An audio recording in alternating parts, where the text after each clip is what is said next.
çıkmış zamanında. Arkadaşı varmış onun un kapanında.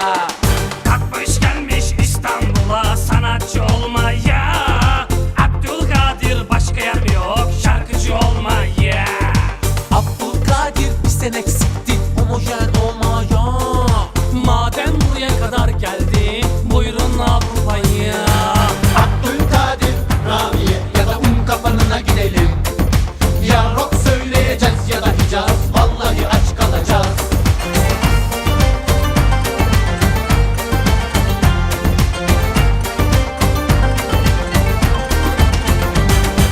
Kıçını başını açtın mı şarkıcı olursun.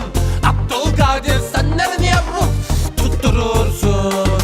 Ülen bir kaset yapacaksan milenyumda yap.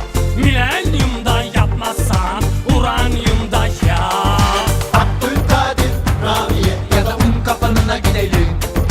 Ya rock söyleyeceğiz ya da Hicaz, vallahi aç kalacağız.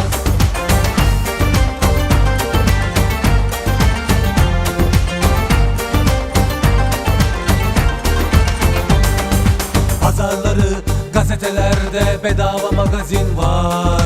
Magazinlerde senin gibi bir sürü armut var.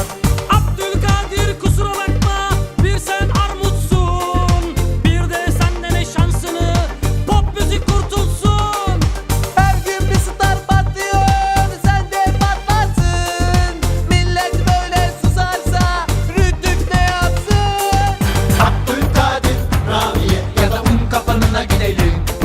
Ya rock söyleyeceğiz ya da Hicaz, vallahi aç kalacağız.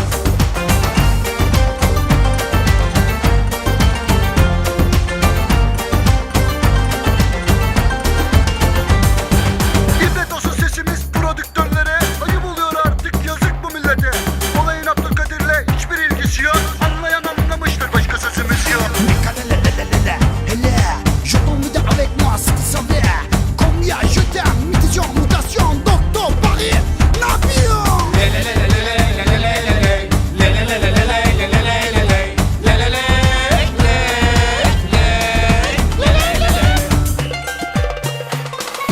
İbret olsun sesimiz prodüktörlere.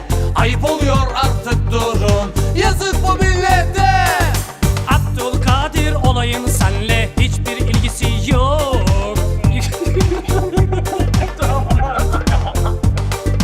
Kulağınızı öptüysek valla özür dileriz. Bu son olsun yoksa biz de şarkı söyleriz. Abdülkadir, Ramiye ya da un kapanına gidelim. Ya rock söyleyeceğiz ya da Hicaz, vallahi aç kalacağız.